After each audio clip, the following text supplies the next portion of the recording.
Pinagsamantalahan umano ng two-star general ang dalawang lalaking sundalo sa Lipa City, Batangas. Nangyari rin krimen sa loob ng kwarto ng nooy lasing na general. Ang isa sa mga biktima, pasikretong nabidyohan pa ang kahalayan. Nasa frontline na balitang yan, JC Cosigo. Mahigpit na nagyakapan at nag-iiyakan ang dalawang lalaking sundalo ng makunan sa CCTV ng Fernando Air Base sa Lipa City, Batangas noong January 29. Pinagsamantalahan umano sila ng isang two-star general. Hindi na namin papangalanan ang mga nasasangkot para sa kanilang proteksyon.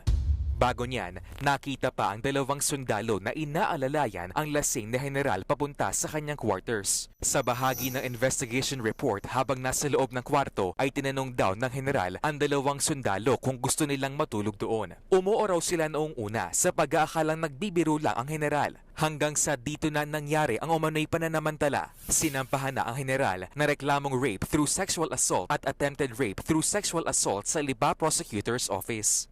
One of the complainants was able to take videos and audio recordings while it was happening, right? So I don't know how that will be rebutted.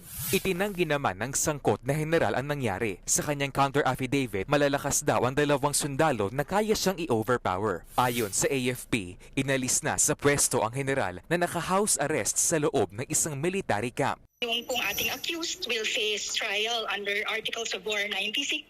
Ito pong conduct unbecoming of an officer and a gentleman.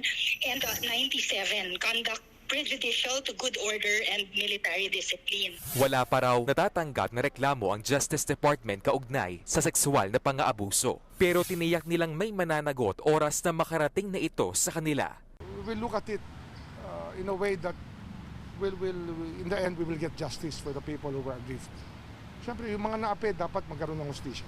Nagbabalita mula sa Frontline, JC Cosico, News 5. Mga kapatid, Julius Babaw po. Iba na ang may alam at may pakialam sa panahon ngayon. Para sa Frontline ng mga balita, mag-follow at mag-subscribe sa social media pages ng News 5.